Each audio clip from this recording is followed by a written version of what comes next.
You can count on me like 1, 2, 3, I'll be there.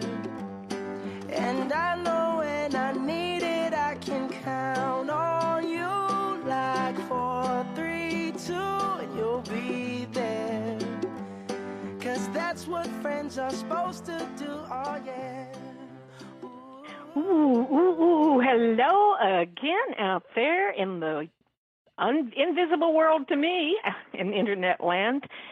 This is Elizabeth Thomas once more for It's Me, God, and out in California we have co-host Carl Kozlowski.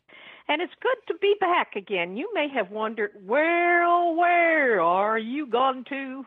Why did you leave us here all alone? You may have wondered that. But what I think is you may be wondering, where are you, God? Because in today's world that we have, with all the chaos and the bickering and the fighting and the threatening and the ranting and the raving, where is God and why isn't he showing up? Last week, a few days back, in fact, but it was last week, it was a process of 2 or 3 days that I was wondering why I felt the way I did, and finally God gets to the root like he always does. And I was mad at God. And why? And it's, by the way, folks, it's okay to have human feelings with God. He knows your thoughts. He knows your words. You might as well be honest. And I was mad at him. He said, we need to be honest with ourselves, too, so that he can truly be there to help us go through these muddled times. I was mad at him because I'm the youngest of 8 kids, Carl. And I know in my household, when the kids are misbehaving, Daddy has to step in, Mama has to step in and say, all right, enough's enough. Right, Carl? Absolutely. Yeah. And so I was kind of, hey, why aren't you stepping in here and saying enough is enough and get these people's attention? But the truth of the matter is, people aren't paying attention because he has been, as Ann says, don't blame God for all the calamities we've been having all around us. I brought this question up to some other person the other day, and he said, it's a really good question. Are the wildfires, are the hurricanes, everything that's happening that's bad in our world, are they not an end result, really, of the greedy, the behavior of the humans that insisted upon doing things their way? And because of it, our climate has changed and our world has changed, and things are happening because of too much, we got to admit it, too much pollution in the air and this and that. Some people say, well, these things have happened before and it's a cycle and it'll go back to being good again.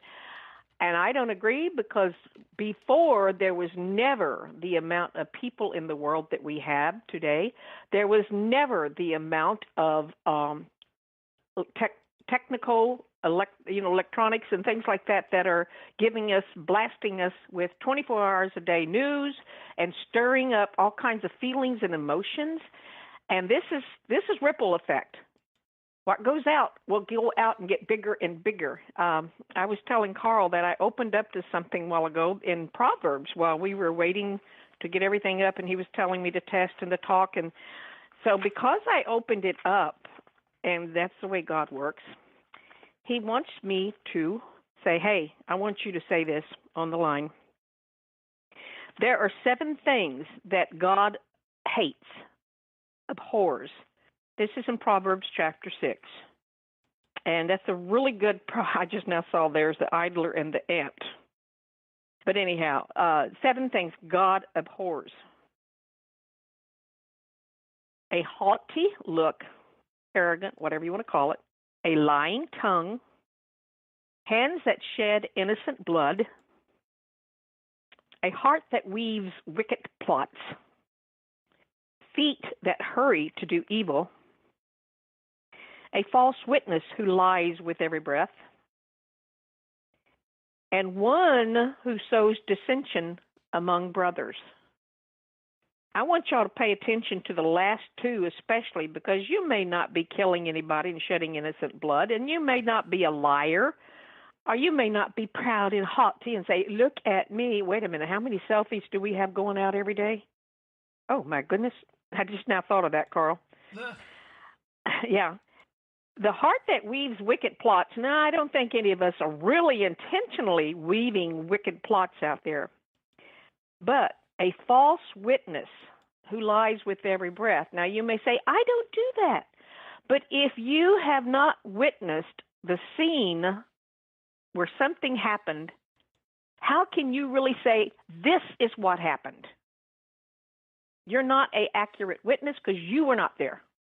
Is that not right? Sure. Okay. They wouldn't accept your witness in court. They would not. And so for you to be putting out everywhere, anybody, everywhere, this is what happened. Oh, my goodness. And just going on and on with the gossip. The last line says it right there. The one who sows dissension amongst brothers. Every time that we say something on the phone, on the internet, on any of the Twitters and the Facebooks, etc., that is sowing dissension, God says, I hate that.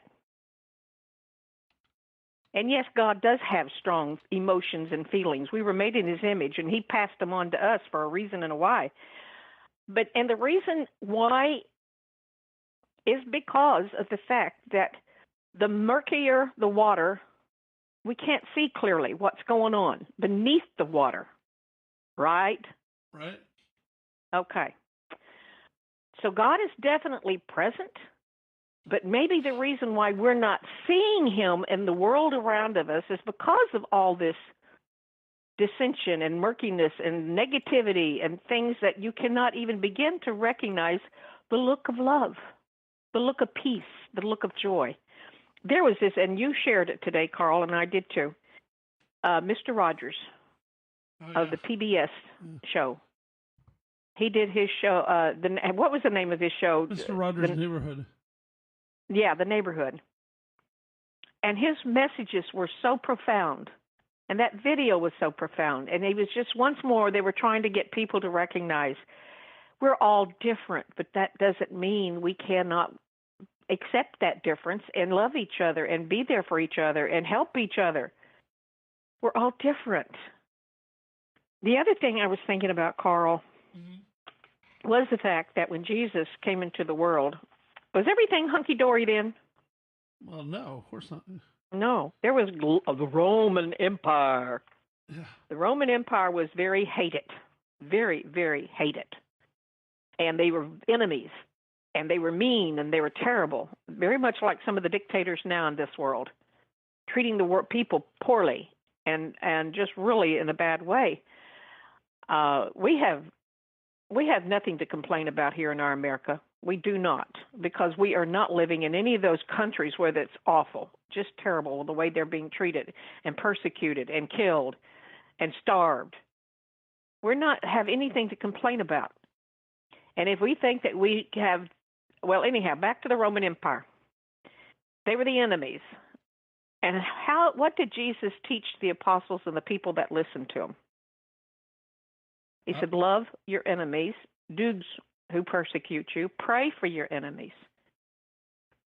So to go about the way of, if you don't like what's happening in this world of ours today, and you think the more I rant and rave, dear people of God, and just anybody listening to this, the more I rant and rave and insist that my rights be met, that's not the way to go. All you're doing is stirring up more hate and more anger, and the water is getting murkier. Can't see clearly the presence of love, peace, joy, people helping each other.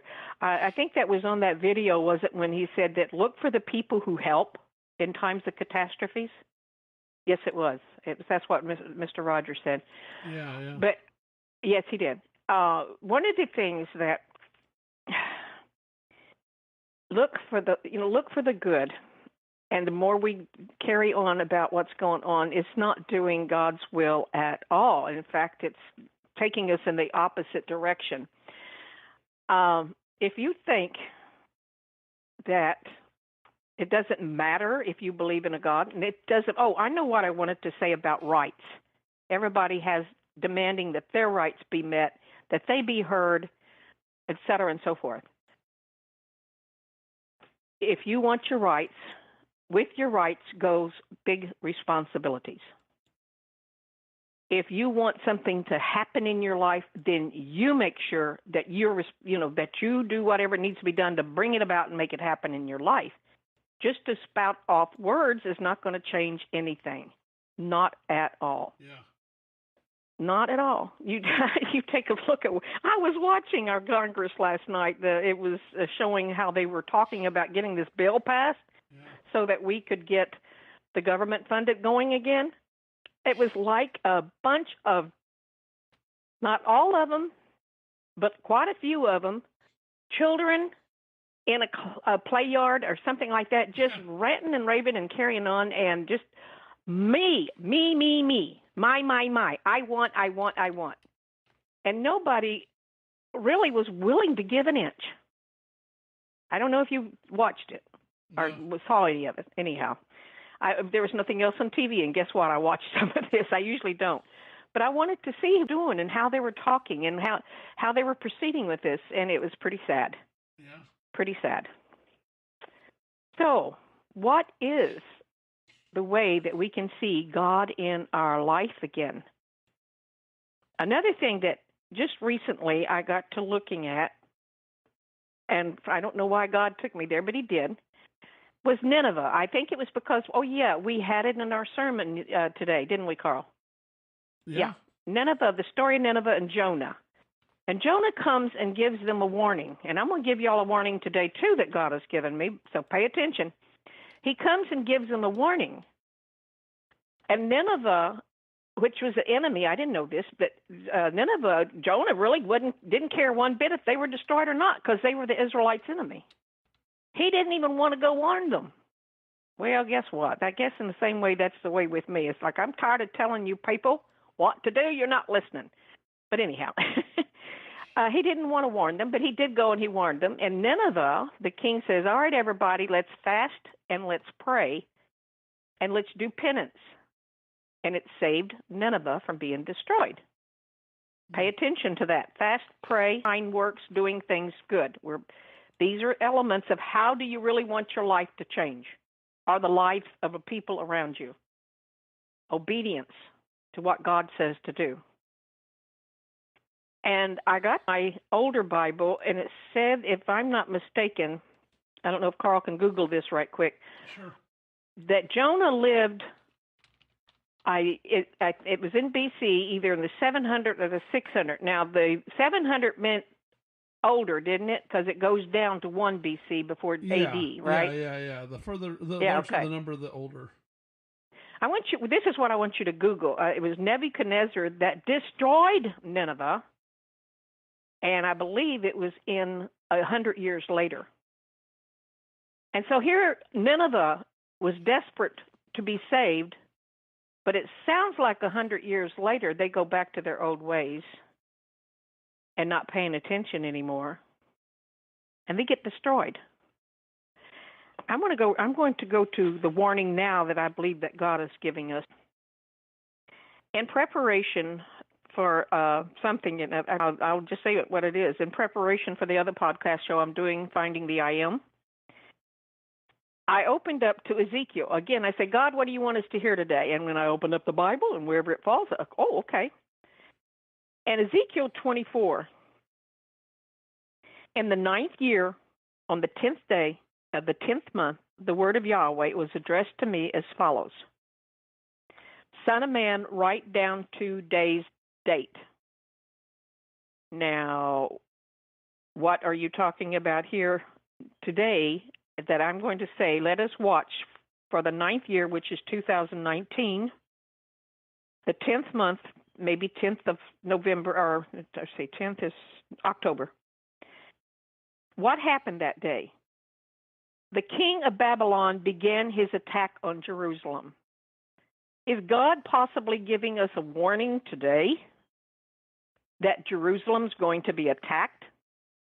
Now, as far as I'm concerned, that's a very strong possibility considering all that's going on in our world, right, Carl? Absolutely. I mean, there's tension everywhere, yeah.